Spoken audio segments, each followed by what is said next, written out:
कड़ी को आगे बढ़ाते हुए मैं आदरणीय श्री रवि जैन जी जो अंकलेश्वर से आते हैं, मैं उनको सादर मंच पर आमंत्रित करता हूँ कि वो आए और अपना काव्य पढ़ें। बहुत बहुत स्वागत है राज जी।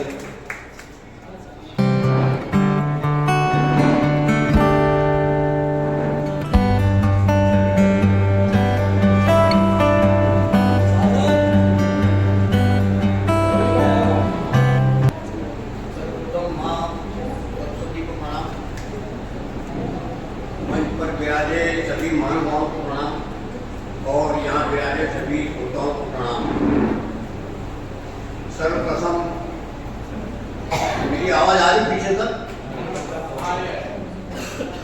सर्वप्रथम मैं बुक लवर फोरम के डॉक्टर चंद्रजी गिरिया, जिन्होंने मौजूदी के साथ मिलकर इस सम्मेलन का आयोजन किया, उनको धन्यवाद करता हूँ। और विशेष धन्यवाद इसलिए कि उन्होंने आज इस मंच पर मुझे स्थान दिया। धन्यवाद। 10 मिनट का समय है, मैं केवल 3 छोटी छोटी रचनाएं आपके सामने प्रस्तुत कर रहा हूँ। राष्ट्रभाषा साहित्य मंच से जुड़ा हूँ तो हिंदी कविताएं प्रस्तुत करूंगा और बरसों से गुजरात में रहता हूँ तो एक गुजराती कविता भी लिखने का साहस मैंने कर डाला, वो मैं आपके सामने प्रस्तुत करूंगा। मेरी कविता बहुत ही सरल भाषा में है, अलंकार का उपयोग करना मैं जानता नहीं, तो आपको समझने में कोई तरह परेशानी नहीं होगी, इसलिए मैं कोई भूमिका नहीं मांग रहा हूँ। मेरी पहली कविता, इसका शीर्षक है दुर्घटना। हम सबके जीवन में कई तरह की घटनाएं घटती रहती हैं और हमें उनसे सावधान रहना चाहिए, तो उस पर मैंने प्रकाश डाला है, तो सुनिएगा। वैसे तो सबके जीवन में घटती रहती है कुछ घटना, वैसे तो सबके जीवन में घटती रहती है कुछ घटना, पर जो नहीं चाहिए घटना वह कहलाती दुर्घटना। यातायात नियम का पालन, ट्रैफिक रूल्स, यातायात नियम का पालन सर्वोत्तम है। यातायात नियम का पालन सर्वोत्तम है, वरना भंग नियम जब होता है तब होती है दुर्घटना। और आवश्यक है सड़क मार्ग पर तीव्र गति से चलना। आवश्यक है राज्य मार्ग पर, यानी हाईवे पर हम लोग तीव्र गति से ही चल सकते हैं, वहां धीरे में चलने वाले का कोई काम नहीं है। आवश्यक है राज्य मार्ग पर तीव्र गति से चलना, पर गति तीव्र अति तीव्र हो जाती है तब होती है दुर्घटना।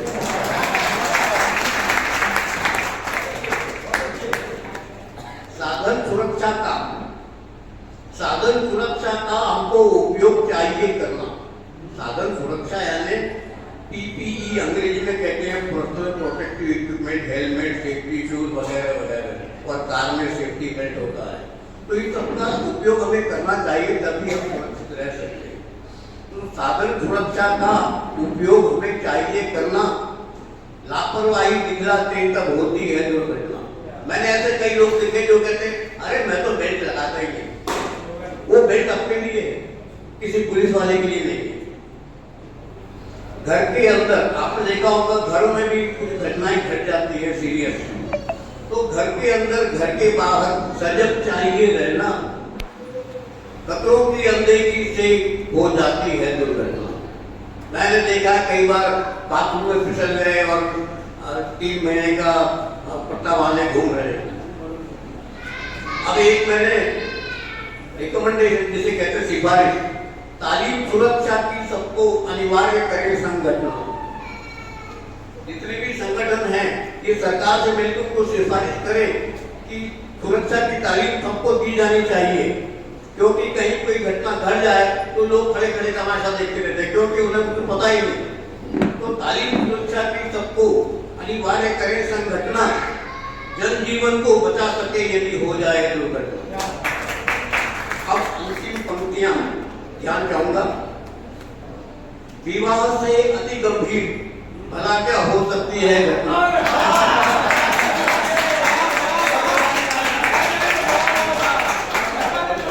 मैं विवाह को गंभीर घटना मान के चलता हूँ, क्योंकि इस घटना के बाद ही पति पत्नी के बीच छोटी मोटी दुर्घटनाएं होने लगती हैं। मगर उन दुर्घटनाओं से कैसे बचना, उसका सुझाव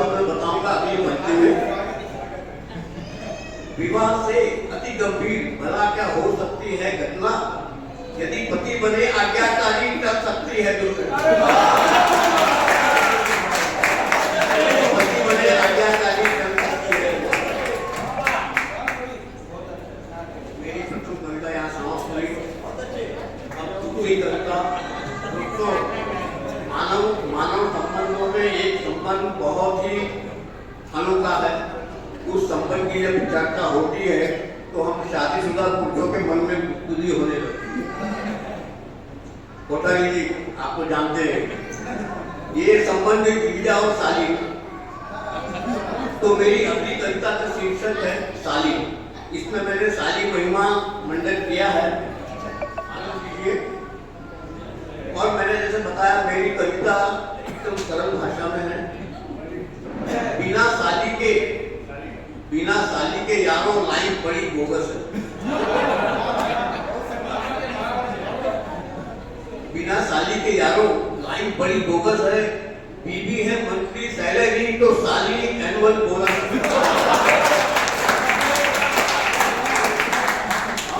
हम सर्विस वाले जानते हैं कि मंथली सैलरी से ज्यादा अट्रैक्शन तो एनुअल बोनस का होता है।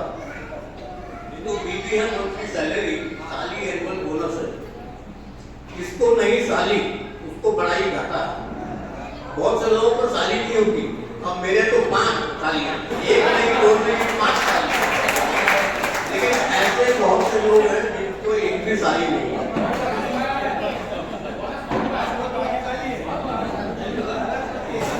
जिसको नहीं साली उसको बड़ा ही घाटा है।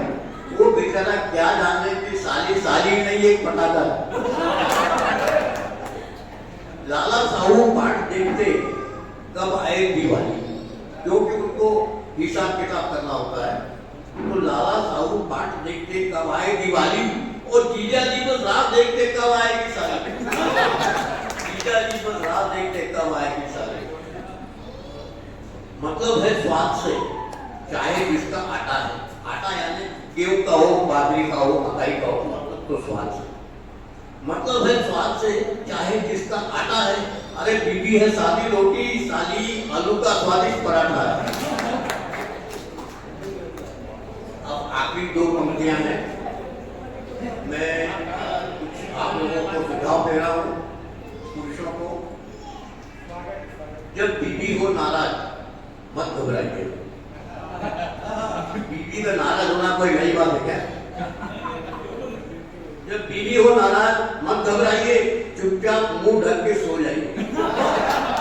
जब बीबी हो नाराज मत घबराइए, चुपचाप मुंह ढक के सो जाइए।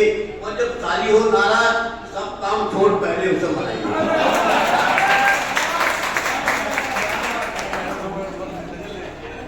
आखिरी कविता पेश कर रहा हूँ गुजराती। अभी एक बात लिखी गई मुझसे, मुझे भी ध्यान नहीं आ रहा। ये कविता का विषय है जो 2.5 अक्षर प्रेम નો જે હોય છે જેની ઉપર આત્મીય ટકેલી છે પ્રેમ। તો વિષય પ્રેમ છે અને કવિતાનું શીર્ષક છે તું ગમે છે મને। તું ગમે છે મને, તું ગમે છે મને એટલે હું ચાહું છું તને। તું ગમે છે મને એટલે હું ચાહું છું તને, પણ ખબર નથી મને તું કેમ ગમે છે મને। ઘણી વાર પૂછવાનો થઈ જતો હોય છે, ખબર નથી મને તું કેમ ગમે છે મને।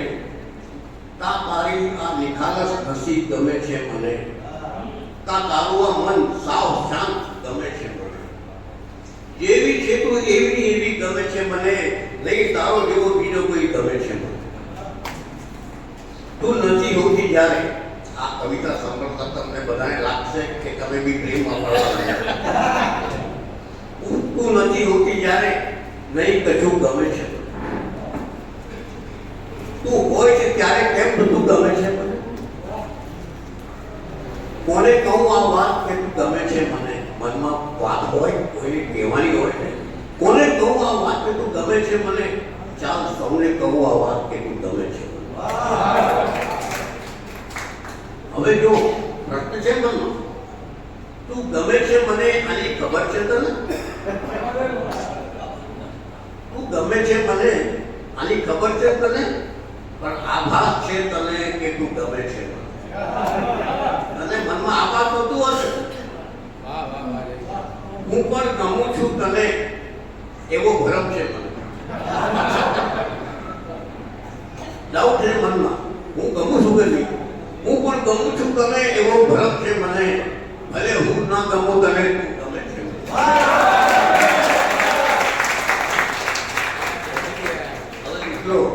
દરેક કવિતામાં બે છેલ્લી લાઈન હોય છે, એ બહુ અગત્યની હોય છે કે જ્યારે કવિ કહે છે કે આ છેલ્લી પંક્તિ વાંચું છું તો શ્રોતાઓમાં ઘણા બધા એવા હોય છે કે માને ચાલો આપણે હવે કવિતા પૂરી થવા આવી.